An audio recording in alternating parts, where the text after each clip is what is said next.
The word pirate usually brings to mind a very specific image, doesn't it? A daring hero with a parrot on his shoulder, a treasure map in his pocket, and a sword in his hand. We imagine a life of thrilling adventure, complete freedom, and chest full of gold coins buried on a deserted island. But the real life of a pirate during their famous golden age in the early 1700s was usually not romantic at all. It was a life chosen out of desperation to escape the terrible, almost slave-like conditions on merchant ships or in the king's navy. It was a world of extreme boredom, sickness, and hard work, only interrupted by moments of intense danger. So, tonight, we will leave the legends behind and see what it was really like. We will step aboard one of these crowded wooden ships and explore the surprising democratic rules that they lived by. We'll learn about the simple food they ate, the fears they faced, and why so many ordinary men chose a short, risky life under the black flag instead of a long, unhappy one serving a king. But before we dive in, please take a moment to like the video and subscribe. It's a simple and wonderful way to support the channel, and it means a great deal to me. I'm also always curious to know where in the world and at what time you're joining me tonight. So, I'd really love to hear from you in the comments. And now settle in. Let the noise of the modern world fade away, and let us travel back to a time of tread rope, black powder, and open sea. Our story doesn't begin with a pirate. It begins with an ordinary person. Let's imagine that you are this person. You are not a hero, not a villain. You are simply a sailor somewhere in your early 22nd. And your entire world is this small, damp wooden ship creaking its way across the vast and empty Atlantic Ocean. It is 2 hours before dawn, and you are already exhausted. You were woken an hour ago, not by a gentle shake, but by the sharp bark of the boatswain, the senior sailor in charge of the deck crew. Your hands are raw, blistered, and healed and blistered again from hauling on the coarse salt-stiffened ropes that control the massive sails above. The air is cold and heavy with salt spray that never seems to dry, killing you to the bone. Every muscle in your back and shoulders aches from the relentless work of the previous day and the day before that and every day for the past 6 months since you left port in Bristol. This is your life on a merchant vessel in the year 1716. It is not a life of adventure. It is a life of unending, back-breaking labor.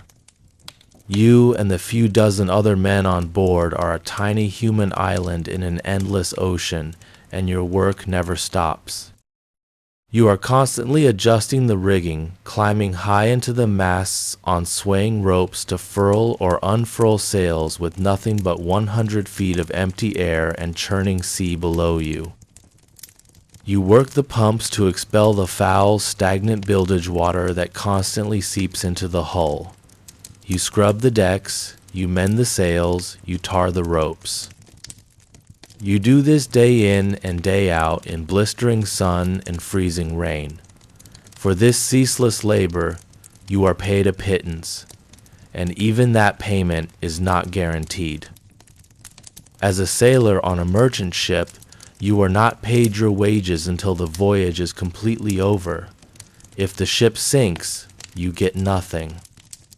If you die of disease or accident halfway through the journey, your family back home gets nothing. And if you make it all the way back to port, the captain, a man with absolute authority, can easily cheat you. A captain can invent fines for supposed infractions, a misplaced tool, a moment of perceived laziness, and deduct them from your hard-earned wages.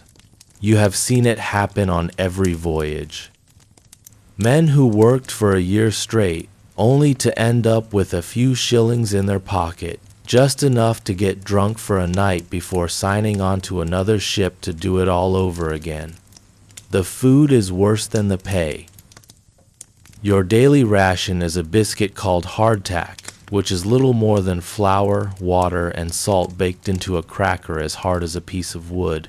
It has to be soaked in water or beer just to be chewed. And it is almost always infested with weevils, small black beetles that lived in the barrels of flour. The meat is salted beef or pork stored for months in barrels, so saturated with salt that it has to be scraped and soaked for hours before it can be choked down. The water is the worst of all, stored in wooden casks where it quickly becomes stagnant, green, and slimy. This diet of salt and starch with no fresh fruit or vegetables leads inevitably to scurvy. You have seen men suffer from it. You have seen their gums bleed, their teeth fall out, their old wounds reopen, their minds grow confused, all from the lack of simple nourishment. And looming over all this hardship is the constant threat of discipline. The captain of a merchant ship is a king in his floating kingdom. His word is law, and his primary tool of enforcement is the whip. The cateen tails, a whip with multiple knotted lashes, can turn a man's back into a ruin of bleeding flesh for the smallest offense. Arguing with an officer, being too slow to climb the rigging, or even just being disliked by the captain, is enough to warrant a flogging. There is no trial, no appeal, just a sharp whistle of the lash and the brutal searing pain. You know you are lucky in a way. You chose this life. Many sailors in the King's Royal Navy did not. They were pressed into service, kidnapped from the streets of a port town, or taken from another ship at sea and forced to serve. In the Navy, the discipline is even harsher, the work just as hard, and you have the constant added terror of being killed in a naval battle, your world exploding in a shower of cannonballs and wooden splinters.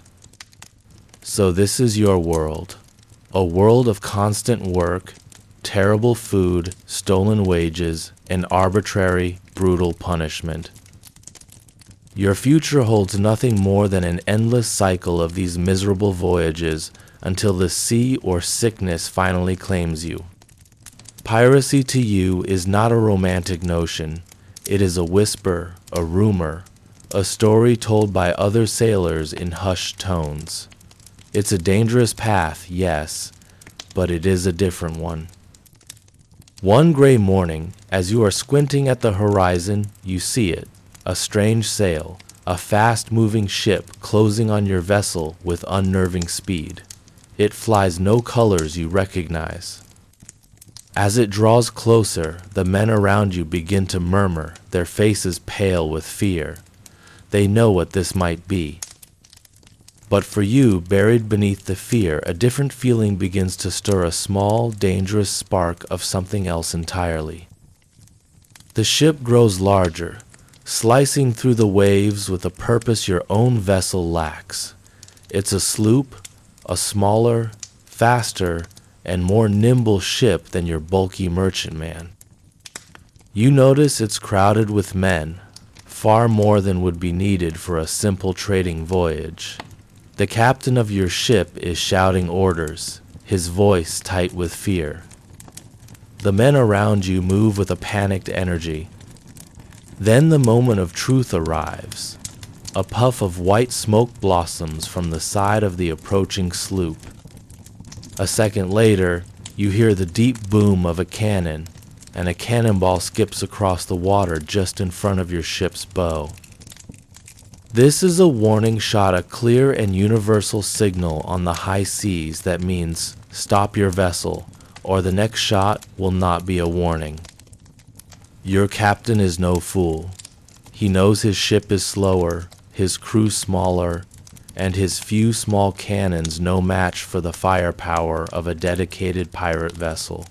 To fight would be suicide. His cargo is insured by wealthy men in London. His life is not. He gives the order to strike the colors, to lower your ship's flag in a sign of surrender. The tension on deck turns from panic to a kind of grim, fearful resignation. The pirate sloop skillfully maneuvers alongside, and with a crash of grappling hooks and rope, the two ships are bound together. And then they are aboard. They spill over the railing not as a disorganized mob, but as a confident, organized team. You see now that they are sailors just like you. Their faces are weathered by the same sun and sea. Their hands bear the same calluses from the ropes, but there is a difference. They move with an air of freedom and confidence you have never seen on a merchant ship. They are well armed, each man carrying a pistol tucked into his belt and a sword at his side.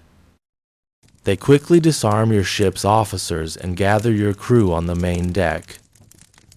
You stand there, heart pounding, expecting the worst. But there is no immediate violence.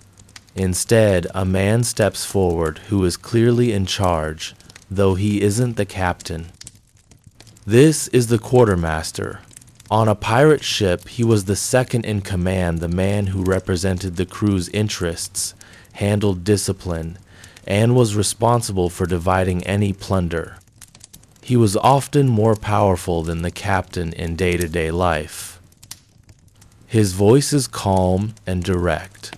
He tells your crew that they have no interest in harming any ordinary sailor. They are here for the cargo and for anyone who wishes to join their company. He lays out the offer. You can stay with your captain, continue your voyage, and face the same life of misery and poverty you have always known. Or you can leave it all behind. You can join them. You can become one of them, a free man entitled to an equal share of every prize they take. You look at the faces of your crewmates. For most, fear wins out. They have families, homes, and a deep abiding fear of the hangman's noose. But you see a few others, men like you, with little to lose and no future to look forward to. And you can see the same spark in their eyes that you feel in your own chest. The choice, you realize, is truly yours. The pirates don't want to force you. They have escaped tyranny themselves. They have no interest in commanding a crew of unwilling captives. They want volunteers, brothers who will willingly fight alongside them. So you weigh your life in that moment.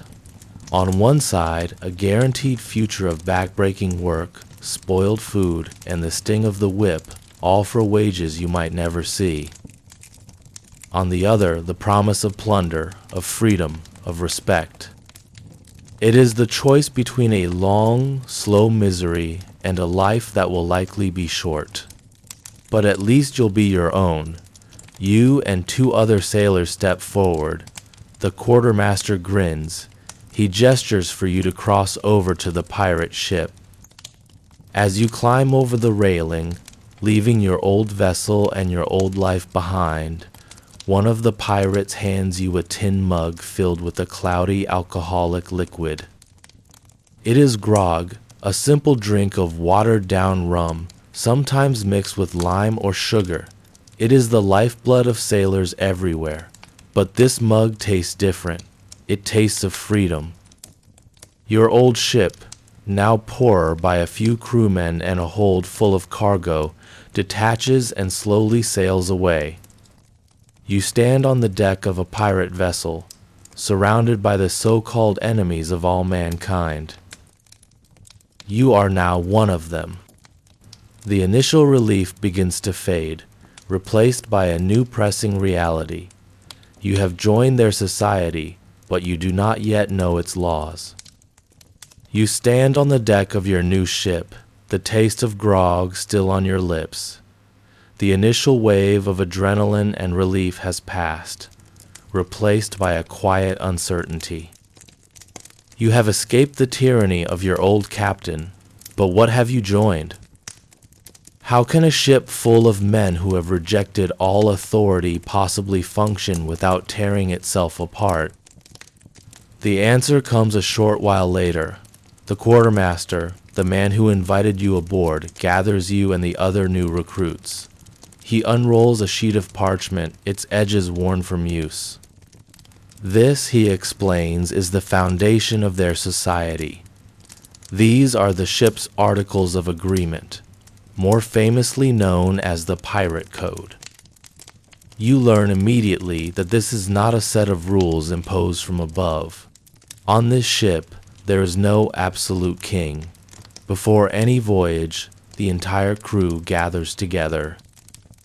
They debate, they argue, and they vote on every single rule written on this page. Every man from the captain down to you, the newest recruit, has an equal say. The captain is elected and can be removed from command by a majority vote if the crew is not satisfied with his leadership. You have just joined not merely a ship's crew, but a floating democratic republic. It's a concept so radical, so contrary to the world you know, that it takes a moment to fully grasp. The quartermaster begins to read some of the key articles aloud, ensuring you understand the contract you are about to sign. First and most important, every man has an equal vote in the affairs of the moment. This means any major decision, whether to attack a ship, where to sail next, or what punishments to hand out, is decided by the crew as a whole. Second, no prey, no pay. You will receive no wages.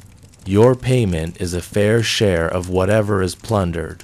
The articles specify exactly how the loot will be divided.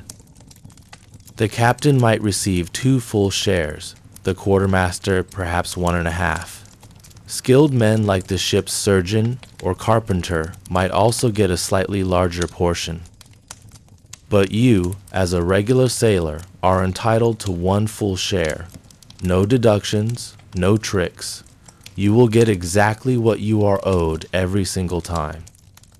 Third, there are rules of conduct. Any quarrel between 2 men must be settled on shore with pistols or swords to prevent disruptive fighting on the crowded ship. There are to be no women allowed on board, another rule designed to prevent jealousy and conflict among the crew.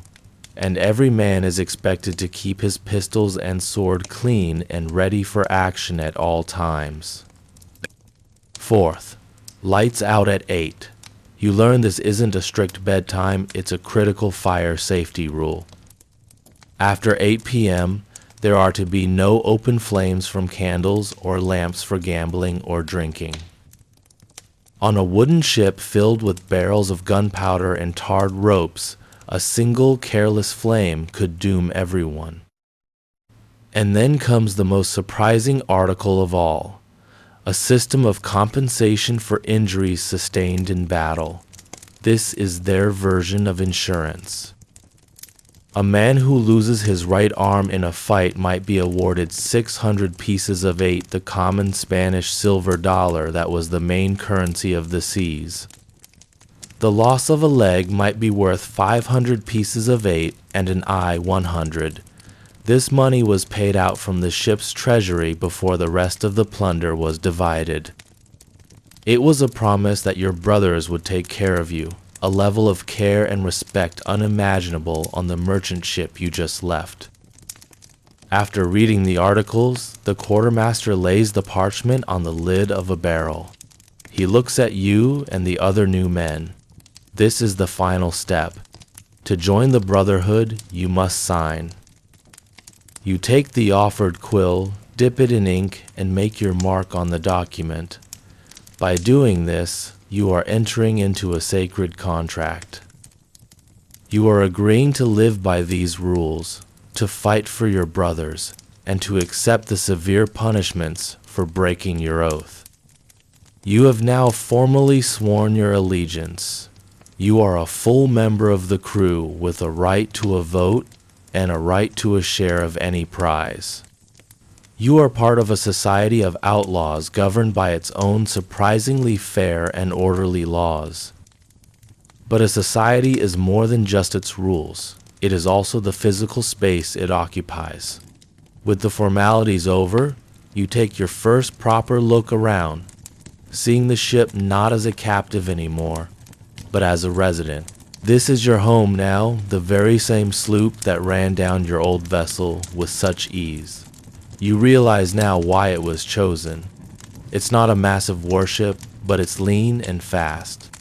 A captured merchant vessel transformed from a simple workhorse into a predator of the sea lanes. Your new crew has already made modifications. You see more cannons on deck than a merchant ship would ever carry, their black iron muzzles staring out from newly cut gun ports. The decks have been cleared of any unnecessary clutter to make more room for fighting.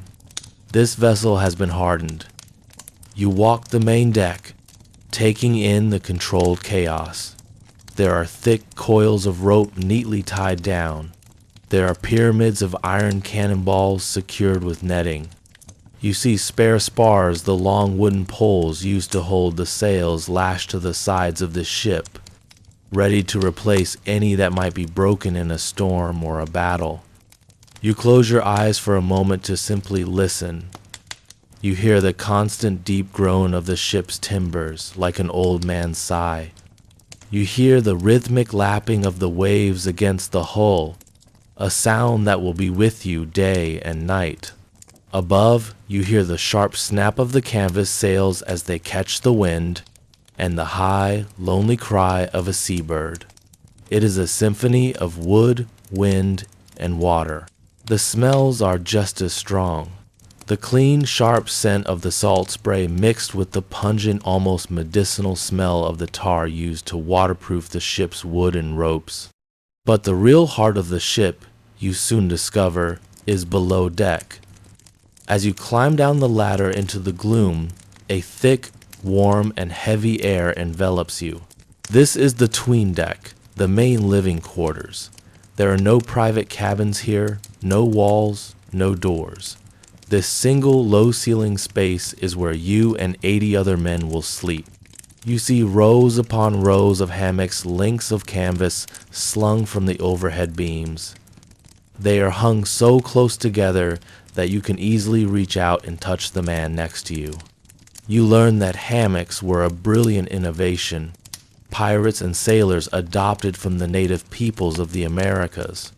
Unlike a fixed bunk or a simple mattress on the floor, a hammock sways with the constant rolling motion of the ship, cradling you and preventing you from being thrown to the wet floor during rough seas. The air down here is a complex mixture of smells. It smells of unwashed bodies, of stale rum, of damp wool, and something else, a foul, sour smell coming from below. This, you are told, is the BGE. The BGE is the very bottom of the ship's hull, a dark, inaccessible space where all the foul water collects. Sea water that leaks through the planks, spilled food and drink, and all other forms of waste gather down there, sloshing back and forth into a putrid soup. Its stomach-turning smell is a constant presence, a scent that permeates the very wood of the ship. It is the defining smell of your new home. You realize that on this vessel there is no such thing as privacy. You will eat, work, and sleep within arm's reach of 80 to 100 other men. You now understand why the ship's articles had such strict rules against fighting on board. In such a crowded and intimate space, small disagreements could easily boil over into dangerous violence if not properly managed. You find an empty space between two cannons and are shown how to sling your own hammock. As you lie back in the gently swaying canvas, you listen to the symphony of the ship's sounds, the creaking wood, the snoring men, the distant waves. You are surrounded by this new family. You know the rules, you know the layout of your new home, but what do you actually do all day? You wake to the gentle rocking of your hammock. It's dark, but you can hear the sounds of men stirring around you. Your first full day as a pirate is about to begin. The question that formed in your mind as you fell asleep, what do you actually do all day, is about to be answered. You quickly learn that a pirate's life is not one of lazy leisure waiting for a prize to appear. A pirate ship is a complex machine, and it demands constant attention. Your day and your entire existence at sea is governed by the watch system. The crew is divided into two halves, or watches. Your half is on duty for a 4-hour shift, then off duty for the next 4 hours, in a relentless cycle that repeats all day and all night. There is no weekend, no day off. There is only the watch. During your time on watch, the work is familiar yet different. The most important task is, of course, sailing the ship. You and your watchmates are constantly trimming the sails, pulling on ropes to adjust their angle to catch the wind in the most efficient way possible. It's a delicate art, a constant conversation between the crew, the sails, and the wind. But most of the work is maintenance endless, repetitive, but vital maintenance. You spend hours sitting on the deck with a mallet and a chisel performing a task called caulking. This means hammering sticky, tarred rope fibers called oakum into the seams between the wooden planks of the deck and hull. It's a slow, tedious job, but it's what keeps the ship from taking on water and sinking. Other days you are sent aloft with a bucket of tar to coat the rigging, protecting the thick ropes from being destroyed by the relentless sun and salt spray. You scrub the decks not just to keep them clean, but to scour away the slippery green algae that grows in the damp sea air. You check the cannons, making sure they are secure, that the mechanisms are clean, and that the gunpowder stores nearby are kept perfectly dry. Sometimes you are assigned lookout duty. You climb the rigging high up to the crow's nest, a small wooden platform at the top of the main mast. From here, you are the eyes of the ship. The view is immense, a 360 degrees panorama of nothing but the endless shifting blue of the ocean. Your job is to stare into that emptiness for hours, searching for the one thing that matters, another sail. It is a lonely, hypnotizing task. When your 4-hour watch is finally over, you are relieved by the other half of the crew. But your time off watch is not truly for leisure. This is when you eat your rations. This is when you must find time to sleep, to gather your strength for the next shift. And this is when you perform your own personal maintenance, sharpening your knife, mending a tear in your shirt, or washing your clothes in a bucket of seawater. After 4 hours of hard physical labor, the desire for sleep is often overwhelming. The tasks themselves are nearly identical to the work you did on the merchant ship, and yet everything is different. There is no bosun screaming insults at you. There is no officer threatening you with the whip for a minor mistake. The men work together with a quiet efficiency. They know the ship is their own. A well-maintained vessel is a faster vessel, more likely to catch a prize. A clean cannon is a weapon that will fire true when it's needed. You are not working out of fear. You are working for a shared purpose. You are a shareholder in this enterprise, and the work you do directly contributes to your own potential fortune. The mood is lighter. The conversations are freer. You are treated as an equal, a brother. The days begin to bleed into one another, marked only by the changing of the watch and the position of the Sunday. The rhythm of work, eat, sleep, work becomes your entire world. You realize that the great enemy on these long voyages between prizes is not the Royal Navy, nor is it the storm. It is the vast, soul-crushing boredom of the open sea. As you fall into this routine, you begin to observe the men around you more closely. You see how this society truly functions. You see that the captain is respected and his orders are followed in battle.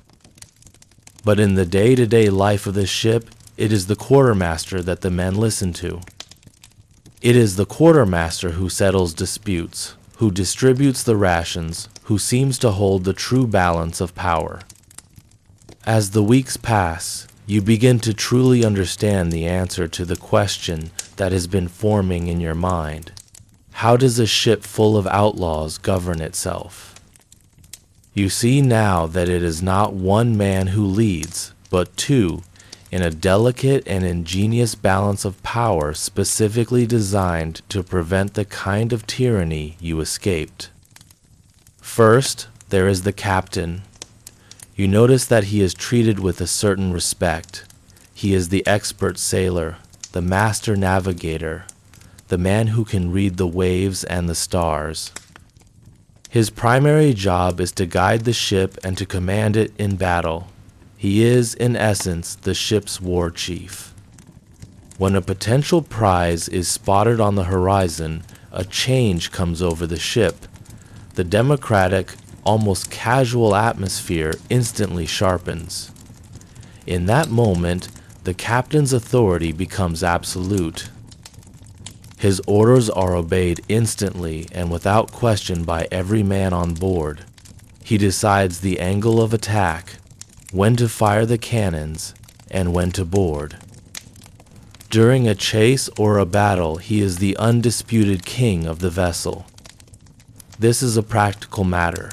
In the chaos of combat, there is no time for a debate or a vote.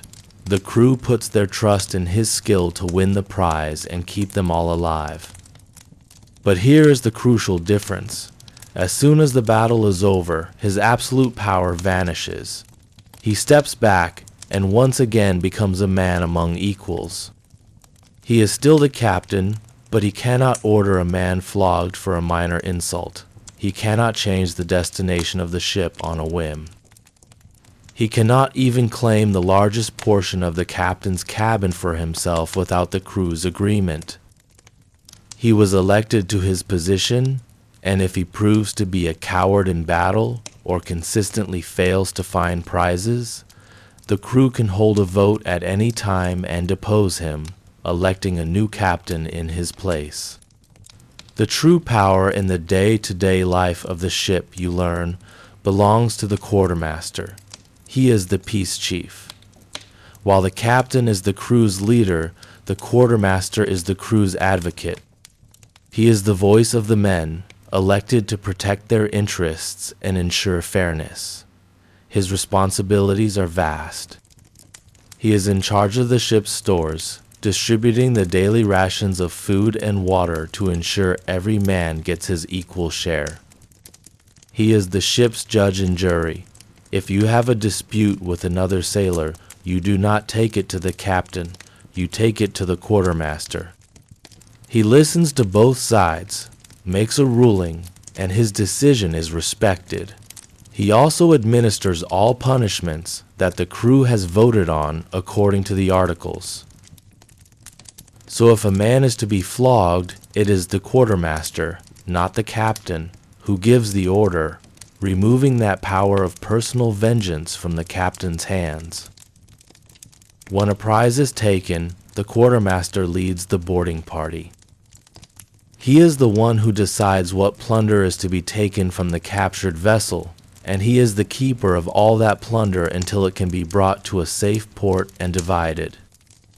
He ensures that every coin, every bolt of cloth, every barrel of wine is accounted for and shared out exactly as the articles prescribe. You now see the genius of this system. It is a separation of powers born from the bitter experience of men who had been oppressed. They gave one man, the captain, the power to lead them in war. But they gave another man, the quartermaster, the power to protect them from that same leader in times of peace. It was a system of checks and balances that ensured no single man could ever hold absolute power over the crew again. It was a government for the people, by the people, on a floating wooden republic of outlaws. You see this system in action every day as the quartermaster moves through the ship, settling a card game dispute here, distributing the daily ration of grog there. The system works because it is built on fairness. Everyone gets their share.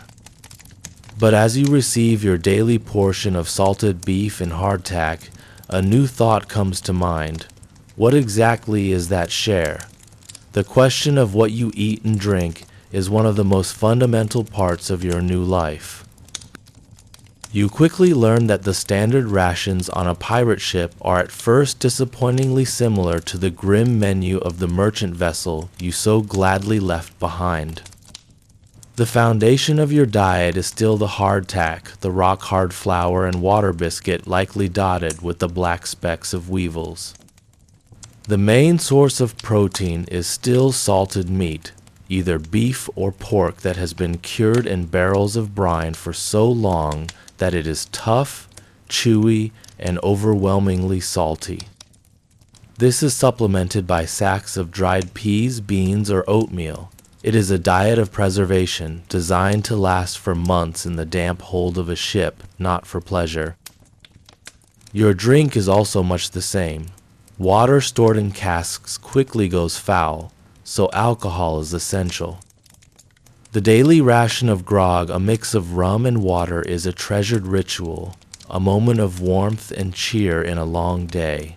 It makes the stale water more palatable and provides a brief escape from the monotony of life at sea.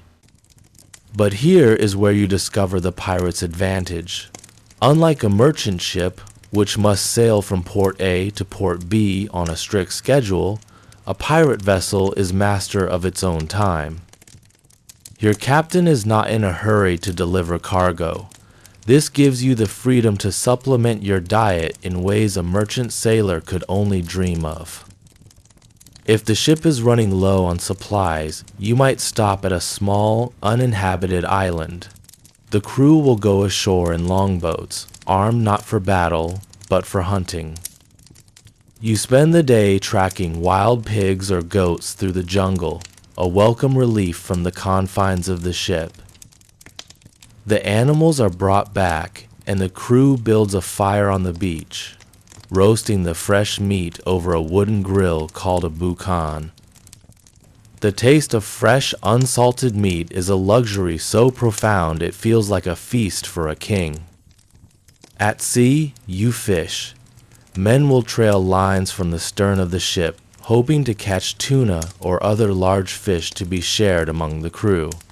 But the most prized catch of all is the giant sea turtle. Turtles were plentiful in the Caribbean, easy to catch while they slept on the surface of the water, and they were an ideal source of food.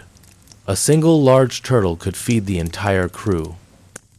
And remarkably, they could be kept alive on their backs on the deck for weeks. This is the pirates' way, living off the sea and the land, taking what they could find. But the greatest feast, the moments of true indulgence, came after a successful capture. When you board a captured merchant ship, the first prize is not always the captain's strongbox. It is often his pantry. While your diet is one of bland survival, a merchant captain dines differently. Your crew descends upon his private stores with joyous cries. You might find barrels of fine French wine or Spanish brandy, sacks of soft white flour for baking bread, and precious casks of sugar. You might find spices that are worth a fortune: cinnamon, cloves, and nutmeg. Best of all, you might find live chickens clucking in wooden coops, or even a pig or a cow brought along for the captain's table. That night, your ship becomes a floating banquet hall. The cook, usually just another sailor with a bit of skill over a fire, becomes the most important man on board. The smell of roasting meat fills the air. You eat freshly baked bread instead of weevil-filled biscuits. You drink stolen wine from tin mugs, singing sea shanties with your brothers. For a few hours you live better than any king. This is the reward. This is the merry life you signed up for. You are full for the first time in what feels like years. The ship is well stocked, and the threat of scurvy has been pushed away by fresh food. But this bounty cannot protect you from everything. A slip of a knife while working the rigging, a splintered bone from a fall, or a sudden raging fever are constant dangers. The question of what happens when you are seriously hurt or fall ill is a heavy one. In the world you left behind, a sick sailor was often seen as a useless burden. Here among pirates, you learn that the approach is different, born from a mix of brutal necessity and surprising compassion. Most pirate ships did not have a professionally trained doctor. A surgeon was a highly valued prize, and if one was captured on a merchant or naval vessel, he was considered one of an attack's most valuable assets. The pirate crew would do everything they could to persuade him to join them, offering him a full share of the plunder and promising him good treatment. A skilled surgeon was one of the very few men a pirate crew might actually force into service, as his knowledge was a matter of life and death for everyone. But if no doctor could be found, the role of ship's surgeon fell to whichever crewman had the most relevant skills. In many cases, this was the ship's carpenter. This might seem strange, but the logic was grimly practical. The most common major surgery at sea was amputation, and no one on board was better with a saw. The carpenter knew his tools. He knew how to make a clean, swift cut, and he was not squeamish about it.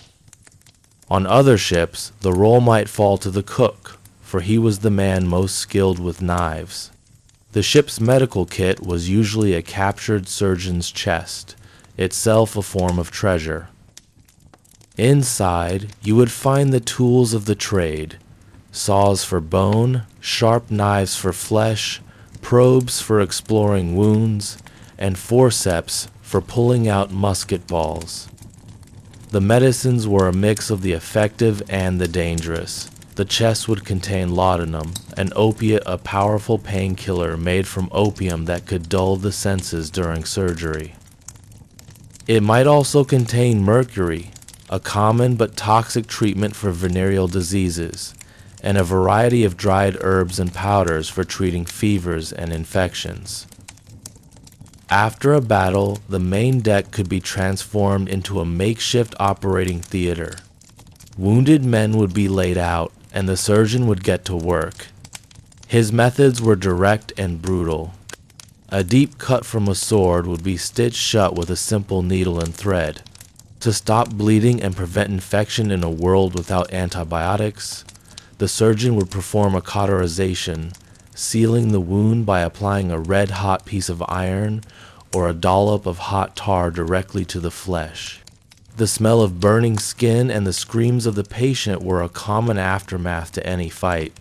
For a limb shattered by a cannonball or a musket shot, there was usually only one option: amputation. To remove the ruined arm or leg was the only way to prevent gangrene, a deadly infection that was always fatal. You would be given a large dose of rum or laudanum to numb the pain and a leather strap to bite down on to keep from biting through your own tongue. Your crewmates would hold you down, and the carpenter surgeon would work as quickly as he could. The survival rate for such procedures was low, but it was better than the certain death of infection. Common sicknesses like fevers and dysentery could sweep through the crowded, unsanitary ship with terrifying speed. And scurvy, the disease caused by a lack of vitamin C, was a constant threat on long voyages without fresh fruit. While pirates were generally better fed than other sailors, they were not immune. But here, once again, the pirate code offered a unique form of protection. As you learned when you signed the articles, there was a system of compensation. Your crewmates would care for you as best they could. But if you lost an arm, a leg, or an eye in service to the ship, you were financially compensated for your loss. You were a brother, and you would not be abandoned. This rudimentary system of medicine and insurance was a lifeline. But the best way to avoid the surgeon's knife was to avoid trouble in the first place. This meant moving efficiently across the sea, finding prizes quickly, and knowing the route to a safe port. To do that, your ship needed more than just strong backs and sharp swords. It needed a keen mind and an understanding of the heavens. You now understand how the ship is governed, how it is maintained, and how its crew is cared for. But all of this would be for nothing if the ship could not find its way. In the seemingly endless expanse of the ocean, with no roads and no landmarks, the art of navigation was perhaps the most vital skill on board. Getting it wrong meant more than just missing a prize. It meant starvation, thirst, and being lost at sea forever. The responsibility for this crucial task fell to the captain and, if the crew was lucky, a sailing master.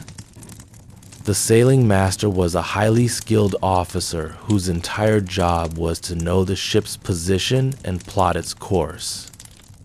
On your ship, the captain himself handles this duty.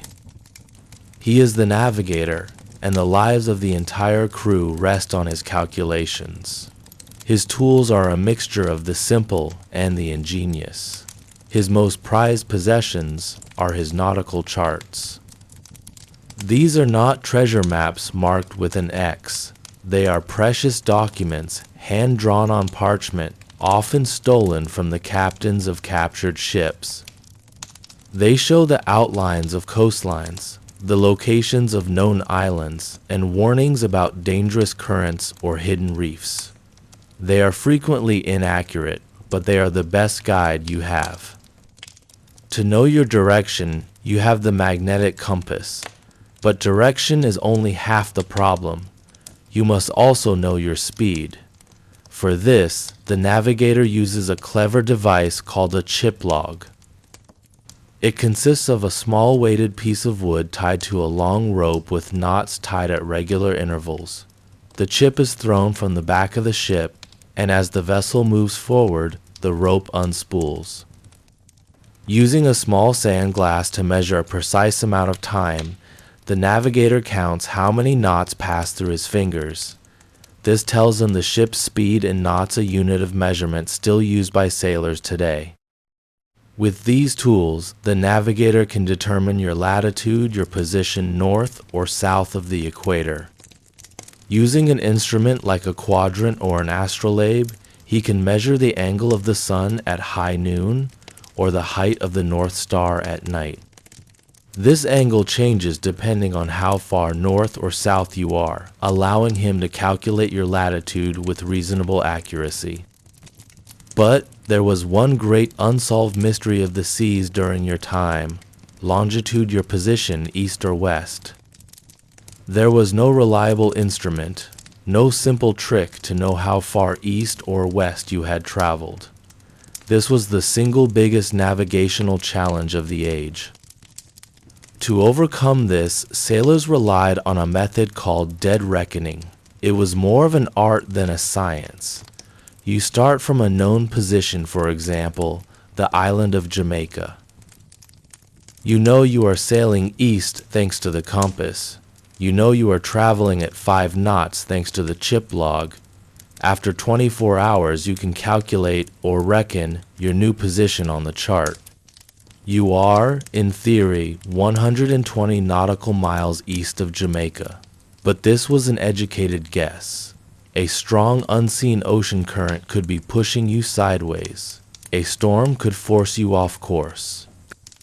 A small error in measuring your speed could grow larger and larger over days and weeks until your calculated position on the chart and your true position in the world were miles apart. The navigator's job was a constant, careful process of calculation, observation, and intuition. A truly great navigator also read the natural world. The color of the water could hint at its depth. The types of birds circling the ship could indicate that land was near. the patterns of the clouds and the direction of the ocean swells could whisper secrets about distant weather systems. It was a science of reading clues that the ocean provided. You now understand the immense skill it takes to guide your floating home. Day after day, you watch the horizon a line that never changes. The navigator's art is what gives you all hope that this emptiness will eventually end. As you scan the sea, you are no longer just looking for a ship, you're looking for a target. The cry from the crow's nest electrifies the ship. Sail ho! The captain, using his spyglass, confirms the target, a heavily loaded merchant vessel sitting low in the water. It is the prize you have all been waiting for.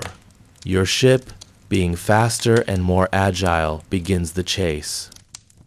As you close the distance over the next hour, you see that your ship is flying the English flag, the Union Jack. This, you learn, is the first step in the hunt: deception.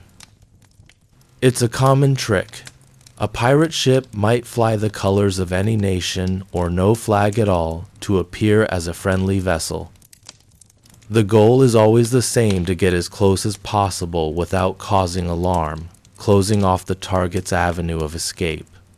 The merchant ship's crew sees you, but they have no reason to panic yet.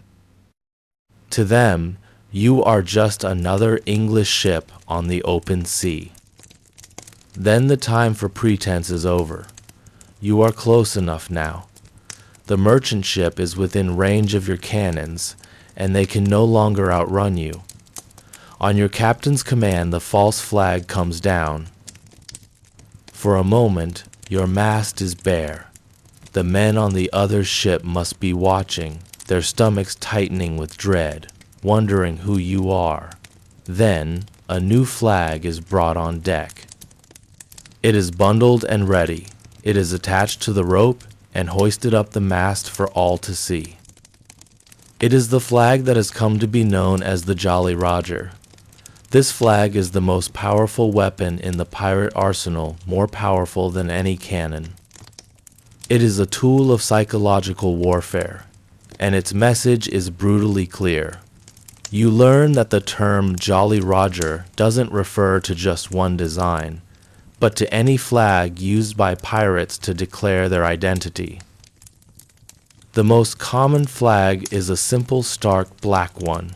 In the language of the sea, black is the color of death. It is the direct opposite of the white flag of surrender. Navies would sometimes use a black flag to signal that they would give no quarter, meaning they would take no prisoners. By flying the black flag, your ship is making a promise of violence. It is announcing to your target, we are not bound by the laws of any nation. We are a society of our own, and we live by our own rules. Even more terrifying is the red flag. A red flag is a signal of pure rage. It means that the pirates will give absolutely no mercy and that they intend to kill everyone on board. It is a declaration of total, merciless war. And then there are the symbols. The skull and crossbones is the most famous, and its meaning was instantly understood by any sailor. The skull is death, the crossbones the same, but there were many variations, each a unique brand for a particular pirate captain. You might see a skeleton holding an hourglass, a message that your time is running out. You might see a bleeding heart pierced by a spear, a promise of a slow and painful end. The famous pirate Calico Jack Rackham used a skull above two cross swords. Blackbeard used a skeleton figure, toasting the devil with one hand and spearing a bleeding heart with the other. The entire purpose of this flag, you realize, is to make a real fight unnecessary. Piracy was a business. A bloody battle meant damaged ships, wasted ammunition, and a dead or wounded crew, which would reduce the number of men to share the work and the prize. The ideal pirate attack was one in which no one got hurt. The Jolly Roger was the tool to achieve that. It was an advertisement. The more fearsome a captain's reputation, and the more terrifying his flag, the more likely a merchant crew was to surrender without a fight. The flag said, "We are what you fear most. We have left your world and its laws behind. We do not fear death, so you should certainly fear us. Surrender your cargo now, and we may let you live to see another day. But if you resist, we will send you all to the bottom of the sea." You watch as the black flag, your flag, rises to the top of the mast and unfurls in the wind. Across the water, you can almost feel the wave of terror that must be washing over the merchant ship's deck. They now have a terrible choice to make: surrender and hope for mercy, or fight and face the violence your flag has promised. The captain of the merchant ship has chosen to fight. A puff of smoke from his vessel is followed by the sound of a small cannon firing in defiance. His shot is inaccurate, falling harmlessly into the sea. Your captain now gives the order to engage. This is the moment where his authority is absolute, and the entire ship becomes a finely tuned weapon under his command. The helmsman, the sailor steering your ship, expertly maneuvers your vessel. The goal is not a chaotic head-on crash. It is a precise naval tactic known as crossing the T. This means positioning your ship so its side faces the front, or even better, the back, the stern of the enemy ship. The advantage is immense. It allows you to fire all the cannons on one side of your ship, a devastating attack called a broadside at the enemy's narrowest point, while they can only fire a few, if any, cannons back at you. On your deck, the scene is one of controlled chaos. The quartermaster shouts orders, and the gun crews work with a practiced speed. They are not just loading simple cannonballs. For the first volley, they often use special ammunition designed not to sink the ship, but to disable it. They might load chain-shot two smaller cannonballs linked by a metal chain. When fired, the chain spins through the air and acts like a giant scythe, tearing through the enemy sails and rigging, rendering the ship impossible to steer. Or they might use grape-shot, a canvas bag filled with dozens of small metal balls. When fired, it turns the cannon into a massive shotgun designed to sweep the enemy deck clear of sailors. Your captain waits for the perfect moment. When the swell of the sea lifts your side of the ship, he gives the command: fire. The world explodes in noise. The roar of a dozen cannons firing at once is a physical force, a deafening thunder that vibrates through the wood of the deck and into your bones. A thick, acrid cloud of black gunpowder smoke instantly blankets the ship, filling your nose and mouth with the smell of sulfur. For a moment, you are blind and deaf, caught in a man-made storm. As the smoke clears, you see the devastating effect of your broadside. The merchant ship's main mast is cracked. Its sails are in tatters, and there is chaos and confusion on its deck. They are crippled. Now you move in for the final phase. Your helmsman brings your ship right alongside the stricken vessel. Men stand ready with grappling hooks, large, heavy iron hooks attached to thick ropes. They hurl them across the gap, and the hooks bite deep into the wood of the other ship's railing. With a great heave, your crew pulls on the ropes, and the two ships grind together with a sickening crunch of timber. They are now bound together, a bridge created for the boarding party. While this is happening, a few of your crewmates with steady hands have climbed high into the rigging. They are the sharpshooters. From their perch, they use their long rifles to fire down onto the enemy deck, targeting any officers who are trying to rally the crew. Then the quartermaster gives the final order: boarders away. With a great cry, you and a dozen other men swarm over the railings. You have a pistol in one hand and a sword in the other. You know your pistol is good for only one shot, after which it is often more useful as a club. The real work is done up close with cold steel. The fighting is a confusing, desperate flurry of action, but it is usually very brief. The merchant crew is demoralized, outnumbered, and has little motivation to die for their captain's cargo. Faced with a wave of determined pirates, they quickly throw down their weapons and surrender. The fight is over in a matter of minutes. The captain of the merchant ship formally yields. Silence falls, broken only by the groans of the wounded and the crackle of small fires. The adrenaline begins to fade, replaced by the overwhelming smell of sweat, fear, and gunpowder. The prize is yours. With the captured ship's crew subdued and locked away, the adrenaline of the fight gives way to a focused and surprisingly disciplined process. This is not the chaotic free-for-all looting you might have imagined. The quartermaster is now in complete command of the prize, and the first rule of piracy is strictly enforced. All plunder belongs to the company as a whole.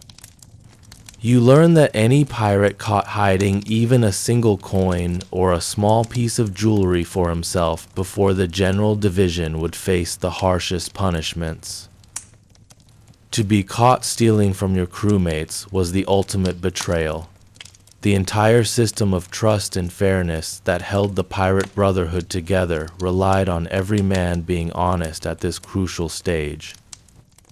The quartermaster and a small trusted team begin a thorough inventory of the captured vessel. You now see what plunder truly means. It is rarely a chest overflowing with gold coins. The real treasure is the cargo. The hold of the merchant ship might be filled with massive barrels of sugar or tobacco from the Americas, precious indigo dye from India, or fine silk textiles from the East. These goods were the bulk of the wealth, worth a fortune to the right buyer. But the plunder doesn't end there. The ship itself is a source of immense value. Its cannons, gunpowder, and cannonballs are vital for your own vessel's strength. Its sails, coils of fresh rope, anchors, and carpentry tools are all precious naval stores that are difficult to acquire on the open sea. Even the personal belongings of the captured crew and any wealthy passengers are collected. Their clothes, their wigs, their silver buckles, and any money they have are all added to the communal pile. Nothing is overlooked. Once the inventory is complete and all valuable goods have been transferred to your ship, you and your crewmates sail to a pirate-friendly port. This might be a bustling, lawless haven like Nassau in the Bahamas, or a quiet, hidden cove where shady merchants are willing to trade. Here, the quartermaster and captain will negotiate the sale of the captured cargo, turning the barrels of sugar and bolts of cloth into hard currency.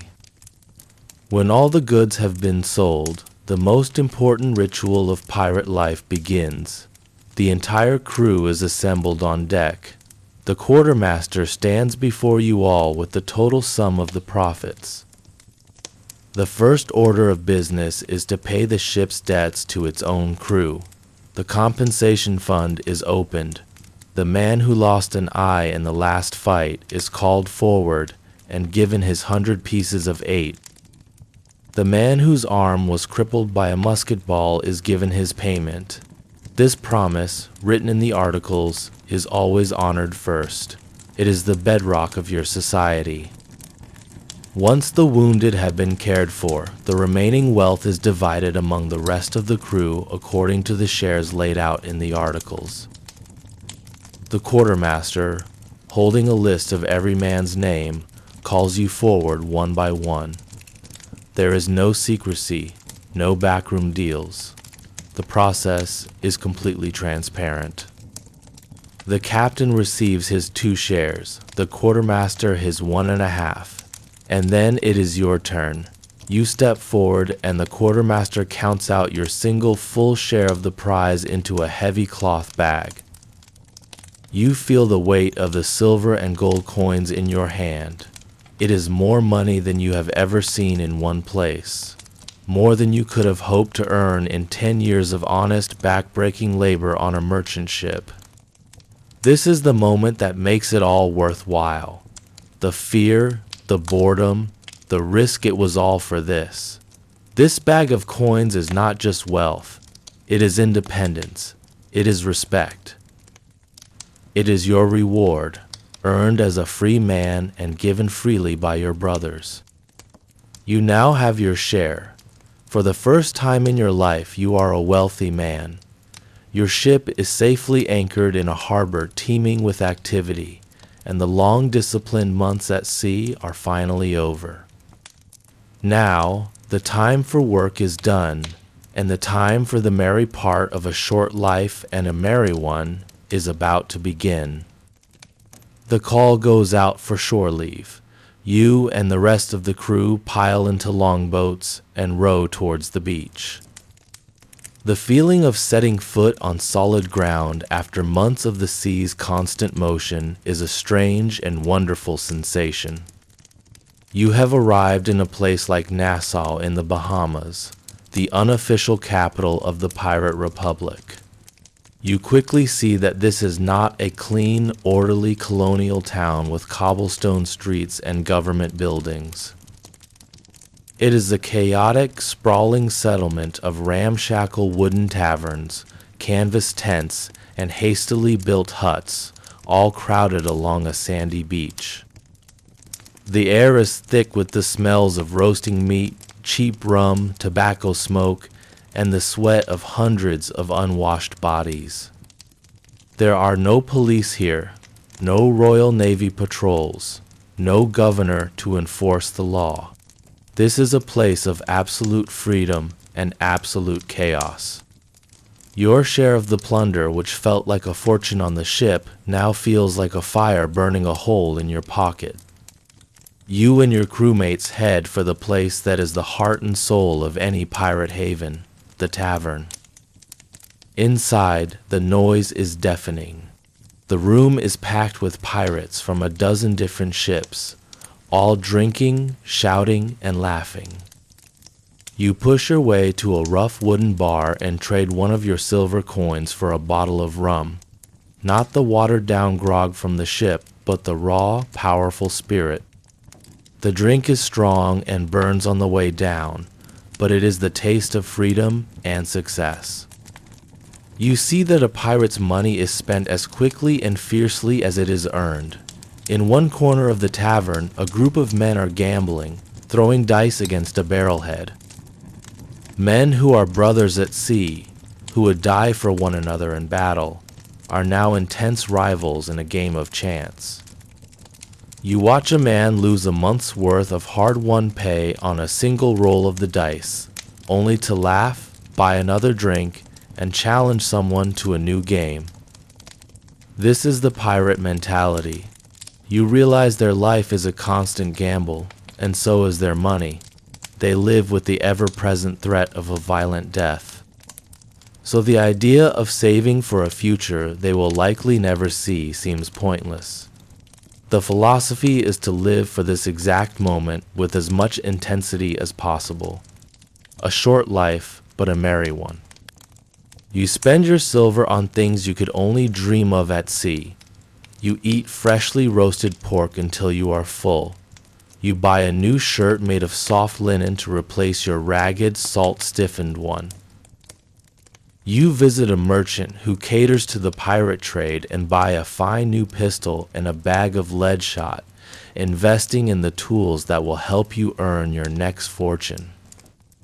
For a week, life is a blur of drinking, eating, gambling, and spending. The disciplined order of the ship dissolves into a riot of individual freedom, but it cannot last. Sooner or later, you reach into your pocket and find it empty. Your entire share, a sum that would have sustained a family for a year, is gone. Traded for a few fine meals, a new weapon, and a pounding headache. Just as the last of the crew runs out of money, the call goes out from the quartermaster. The ship has been repaired, restocked with fresh water and supplies. It is time to go back to sea.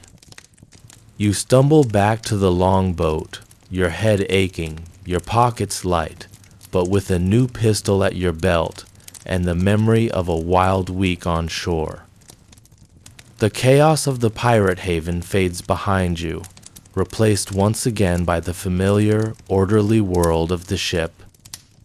You are struck by the stark contrast of your new life, a long, slow pendulum swing between the extremes of disciplined work and riotous release. With no land in sight and no ships to chase, the days at sea can stretch into an endless, monotonous cycle. The work of the watch gives your hands something to do, but your mind needs a distraction. You learn that fighting off the immense boredom of the open ocean is as important to survival as maintaining the ship. This is where the culture of your new brotherhood truly reveals itself. The most common and most important pastime is music. You are lucky, as your crew includes a fiddler. He's a man valued almost as much as the ship's carpenter. He's exempt from the most difficult labor, yet he receives a full share of the plunder, all for his skill with his instrument. In the quiet evening hours, after the day's main meal, he will sit on a coil of rope on the deck, and the sweet, mournful sound of his fiddle will drift across the water, a lonely but beautiful sound in the vast emptiness. You learn there are two kinds of songs at sea. The first are sea shanties. These are not for entertainment, they are work songs. When a heavy sail needs to be hoisted or the massive anchor needs to be raised by turning the capstan, a large wooden winch on the deck, a lead sailor, the shantyman, will sing out a line. The rest of the crew, including you, will roar back the chorus in unison, pulling or pushing with all your might on the final word. The powerful rhythmic beat of the shanty coordinates the labor of dozens of men into a single unified force, making the work lighter and faster. The second type of song is the forecastle ballad. The forecastle, or forecastle, is the forward part of the upper deck where the crew often gathers during their off-watch hours. Here, a man with a good voice might sing a long narrative ballad. These songs tell stories of famous naval battles, daring pirates, lost loves back home, or humorous and tragic events at sea. They are the oral history and the popular music of your new world, passed from ship to ship, providing a shared sense of culture and history. Another way to pass the time is with games of chance. When you have no money, you find other things to wager. You might bet your next share of the plunder, your ration of rum for the week, or even the shirt off your back. You see men gathered in small groups playing card games with greasy, well-worn decks, or throwing dice they have carved themselves from leftover pieces of bone. This is a common source of tension, and the ship's articles have strict rules about it. Cheating is a serious offense, and the quartermaster is often called upon to settle disputes that get out of hand. But perhaps the most important pastime is storytelling. In a world where most men cannot read or write, the spoken word is the primary form of entertainment and information. During the quiet hours of the night watch, you and your crewmates will share stories. They might be boasts, exaggerations of your own adventures. They might be ghost stories, tales of the Flying Dutchman or other phantom ships said to haunt the sea lanes. Or they might simply be news and gossip, pieces of information picked up in the last port about which governors are offering pardons, which pirate hunters are patrolling the coast, and which merchant ships are expected to be carrying valuable cargo. It is here, in these quiet storytelling sessions, that the legends of your time are born. Men spin yarns to entertain each other, to build their own reputations, and to pass the long dark hours. These pastimes, the songs, the games, the stories are the threads that bind your crew together. They transform a group of rough individuals into a functioning community. As you listen to another sailor tell an exaggerated tale of the great pirate Henry Morgan, you begin to think about the other famous stories of your new profession. You hear whispers about captains making their enemies walk the plank, and about burying massive chests of treasure on deserted islands marked by a secret map. As you spend more and more time living the real life of a pirate, you begin to notice that the wild stories you've heard, the legends that even other sailors tell, don't quite match your daily reality. The truth is often simpler, more practical, and in some ways far more interesting than the myths. Let's look at 3 of the most famous legends. First, there is the myth of buried treasure.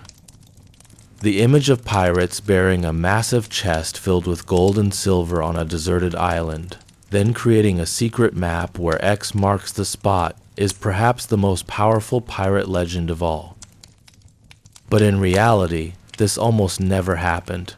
You must remember the pirate philosophy: live for today, for tomorrow you may hang. The money you earned was meant to be spent immediately and wildly on shore leave, not saved for a retirement you would never see. Furthermore, the plunder belonged to the entire crew, divided into shares. A captain who tried to secretly bury the company's treasure for himself would have been immediately deposed or, more likely, killed. It was a violation of the most sacred part of the pirate code, the fair and equal division of all prizes. Why bury gold in the ground when you could turn it into rum, fine clothes, and good times right now? The entire legend of buried treasure comes almost entirely from one single exceptional case, that of Captain William Kidd. Kidd was originally a privateer, a sort of legal pirate hired by a government with a document called a letter of marque to attack enemy ships during wartime. When he turned to outright piracy, he was declared an outlaw. Knowing he was being hunted, Kidd did bury some of his wealth before sailing to New York to try and negotiate a pardon. He was captured anyway, and the tale of his buried treasure ignited a frenzy that, a century and a half later, would inspire Robert Louis Stevenson's classic novel Treasure Island. It is this book, more than any historical reality, that created the myth we know today.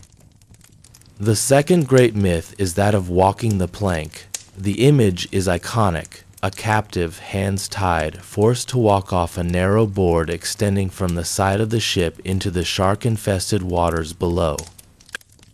This, too, is almost entirely fiction.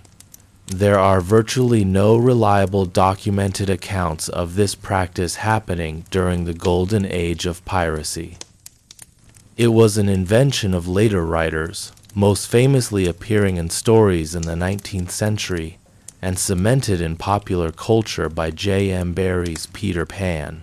Pirates were certainly brutal when they needed to be, but they were also practical. If they wanted to dispose of an enemy, they had much faster and more efficient methods. A simple sword thrust or a pistol shot was quick and certain. Tossing someone overboard required no special equipment. The elaborate, time-consuming ritual of forcing someone to walk a plank was a theatrical invention, not a common practice. Finally, there is the image of the pirate captain with a colorful parrot perched on his shoulder. Like buried treasure, this legend comes almost entirely from Treasure Island and its unforgettable character, Long John Silver, who had a parrot named Captain Flint. While it is certainly possible that a few sailors traveling through the tropics might have acquired exotic pets like monkeys or parrots, it was by no means a standard accessory. A noisy, squawking bird would be a terrible companion during a stealthy approach or a chaotic battle.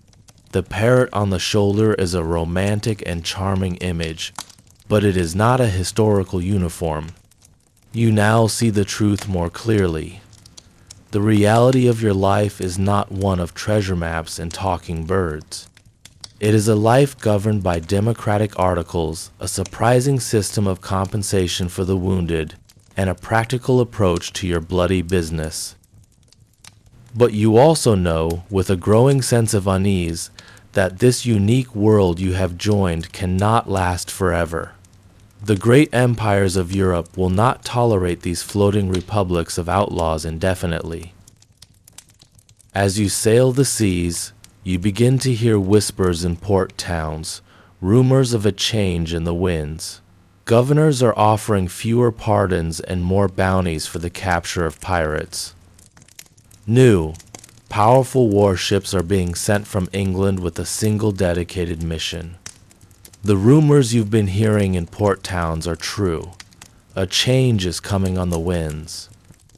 The great empires of the world, England, Spain, and France, are finally turning their full attention toward you. For years, they were too busy fighting each other to properly police the seas, which allowed the golden age of piracy to flourish. But now, treaties have been signed, and their powerful navies, no longer needed for massive fleet battles, have been given a new target: you. The authorities begin their campaign with a simple but effective strategy, offering a carrot before they use the stick. This carrot is the king's pardon. An official proclamation is issued from London, offering a full pardon to any pirate who surrenders to a colonial governor before a specific date. It is a promise that all your crimes will be forgiven, and you can return to society as a free man without the shadow of the gallows following you. This offer creates a deep rift within the pirate brotherhood. For older pirates, tired of the constant risk and hardship, the pardon is a tempting exit. It's a chance to take their earnings and live out the rest of their days in peace. Many famous pirates, like Benjamin Hornigold, once a mentor to Blackbeard, accept the offer. But for others, it is a trick. They don't trust the government's promises, and they see surrendering as a betrayal of the freedom they fought so hard to win. The unity of the pirate havens begins to crack. Then comes the stick.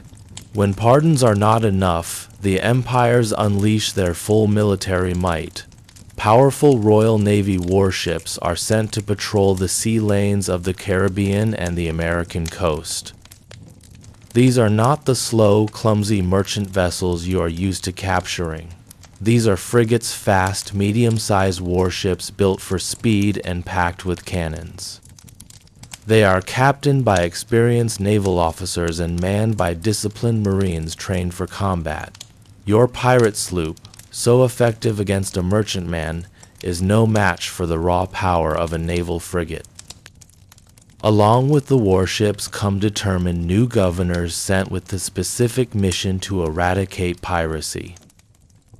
A man named Woodes Rogers, a famous former privateer who understands your world, is appointed governor of the Bahamas. He sails directly into the heart of your republic, the pirate haven of Nassau, with several warships at his back. He arrives with the official king's pardon in one hand and the threat of overwhelming force in the other. It is a brilliant combination of carrot and stick. Other governors, like Alexander Spotswood of Virginia, become obsessed with the hunt. Spotswood dedicates his resources to capturing the infamous Blackbeard, sending naval ships and soldiers on daring raids, sometimes even outside his own legal jurisdiction.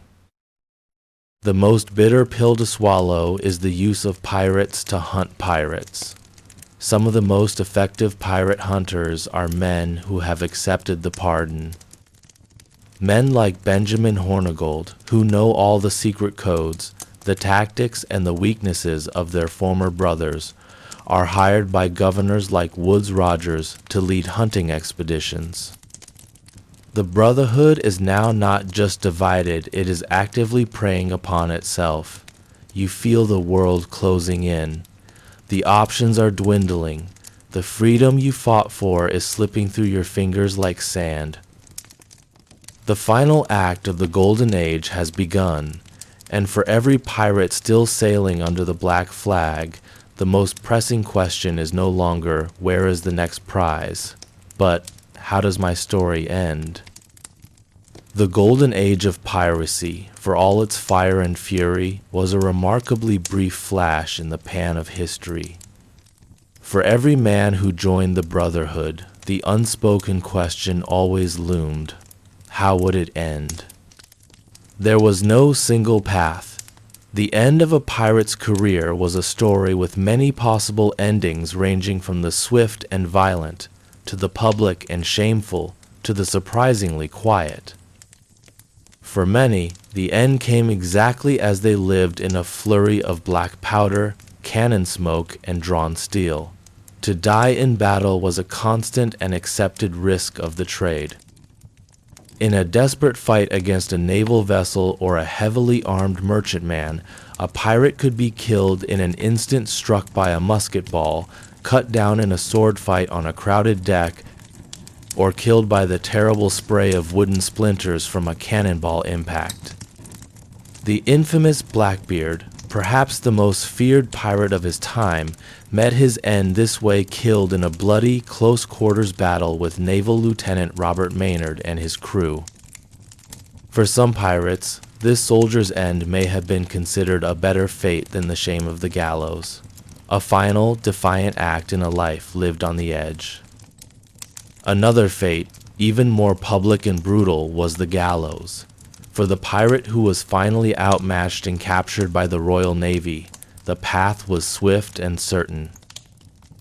He would be put in chains and transported to a major colonial port like Port Royal in Jamaica. There he would stand trial in a special admiralty court, a maritime court with no jury of his peers.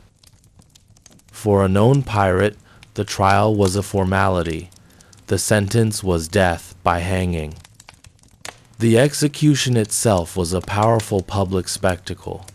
A large crowd would gather to watch the final moments of the infamous outlaws, a grim warning to any other sailor tempted by a life of piracy.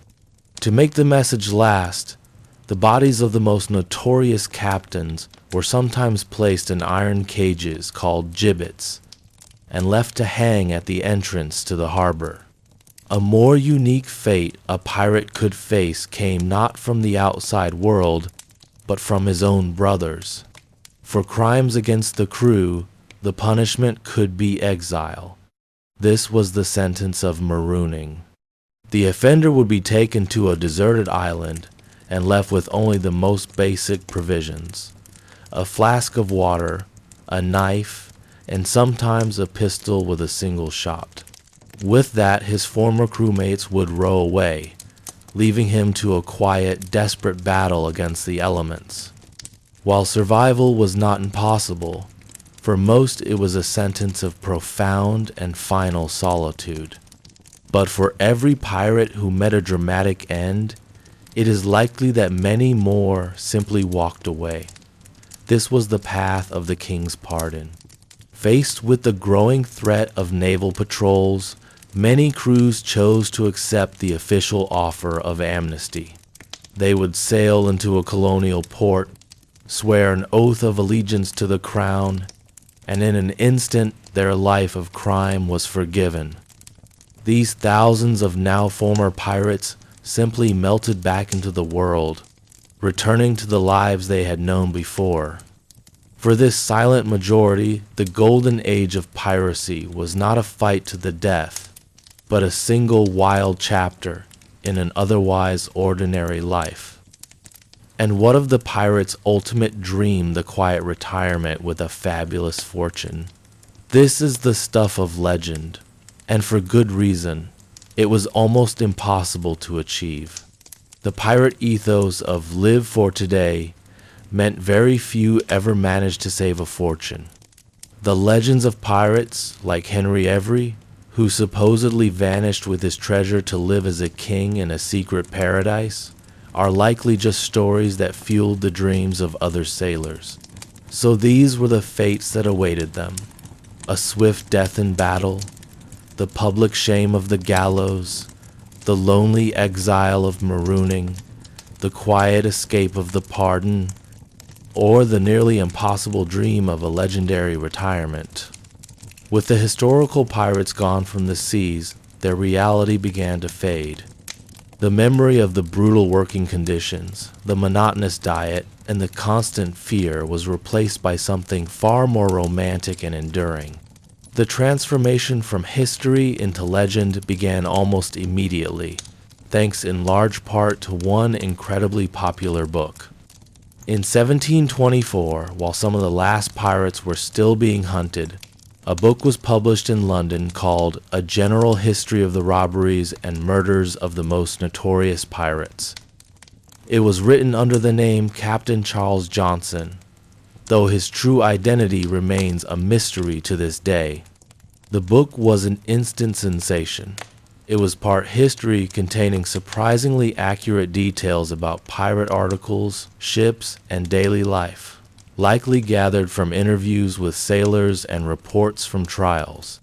But it was also part sensationalized drama. Johnson was a brilliant storyteller, and he took the known facts about pirates like Blackbeard, Calico Jack Rackham, and the famous female pirates Anne Bonny and Mary Read, and he crafted them into compelling, larger-than-life characters. He solidified their legends, creating the definitive versions of their stories that we still draw from today. This book was the first crucial step. It organized the chaotic history of piracy into a collection of thrilling biographies. For over a century, this was how the world saw pirates, as brutal but fascinating historical figures.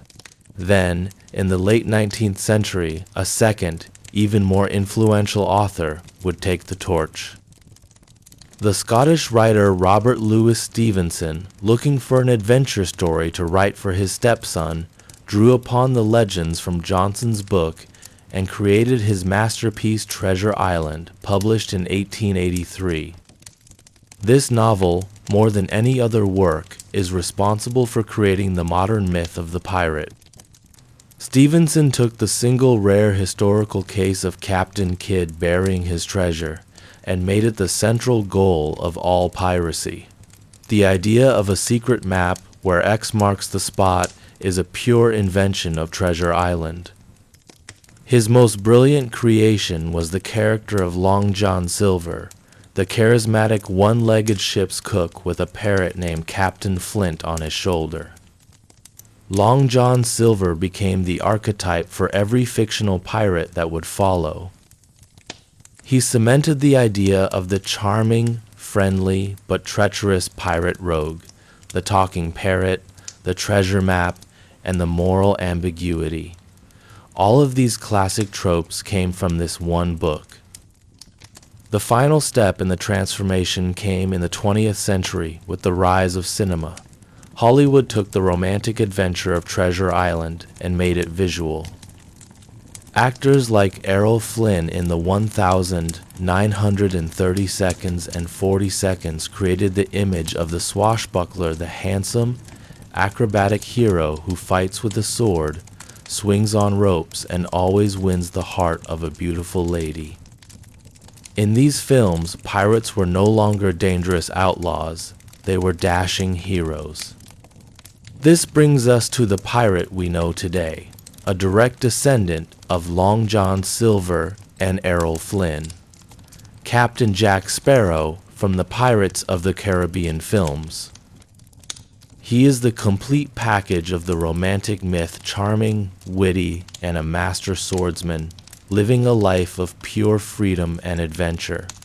And so, the transformation is complete. The historical reality of the desperate, often miserable sailor who chose a short, brutal life out of a lack of better options has been replaced by the fictional ideal of the free-spirited adventurer. The real pirates may have only ruled the seas for a brief and violent generation, but their legend, the powerful story of ultimate freedom, rebellion, and a life without rules, has proven to be immortal. It is a story we continue to tell ourselves, perhaps because some small part of us still longs for a world with a blank space on the map, marked with an X. Thank you for joining me on this long journey tonight. From the harsh realities of a sailor's life to the birth of a timeless legend, our voyage through history is now at an end. I hope you'll return as we continue to explore the stories found in the shadows of the past. I wish you a calm and peaceful night.